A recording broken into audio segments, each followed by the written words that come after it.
Puss in Boots: The Last Wish dropped at the end of last year, and DreamWorks really pulled out all the stops with this movie. And that's not a hot take either. Almost everyone seems to be singing the praises of this movie. So you know the drill. We had to recreate something from it in Lego. The first thing we had to do was buy our boy Puss's trademark hat. I wanted to get the yellow feather to go with it, but those are apparently pretty rare, so we had to substitute it for a red one. I bought this set a few months back on clearance, not for the build, don't be silly, for all these juicy studs, which are a surprise tool that will help us later. To kick off the build, I started by making a vignette style square and added some rocks to add some extra detail. Then I poured all the brown and tan studs into the build to represent the ground. I've never used this sort of technique before, unless you count this MOC I guess, but I never made a video on it. Next, I added some greenery for extra color. This MOC was really coming together, which is surprising to be honest. Then I restarted the entire process. While I was watching reference footage of the final battle, I realized that the color palette I chose was pretty off, so I swapped out the black vignette for a freeform base with some stone walls to hold the studs inside. Just like before, I added a lot of greenery and little bushes to make the MOC pop out a little bit. Next, I poured my black and dark blue studs into the build. These are more accurate to the dead, soulless land aesthetic that the movie has going on. And I think this looks way better. Hopefully there won't be any more surprises. Okay, while I was building, my chair broke. You can see the screw came off and the back of the chair is just barely holding on. Seeing all of this in a 1-minute summary makes me realize how chaotic the building process was for this MOC. Anyway, our huge Bricklink order is here. Not much commentary to give here, it's a hat, it goes on the head of a cat. After that, I sped run through the rest of the MOC, working on the star and the fire portion of the build.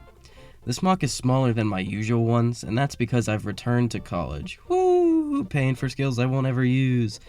All jokes aside, I am enjoying the semester so far, and started to find a healthy balance of schoolwork and YouTube work, which means more videos for you guys and good grades for me. Oh, the MOC's done now. Let's take a look. This MOC was a pretty fun challenge to take on, and I enjoyed translating both Puss and Death. I already have a tutorial on Puss out, and one on Death will be coming out tonight. Puss was especially tough to build in Lego, with his cartoonish figure, and Lego doesn't have too many cat humanoids.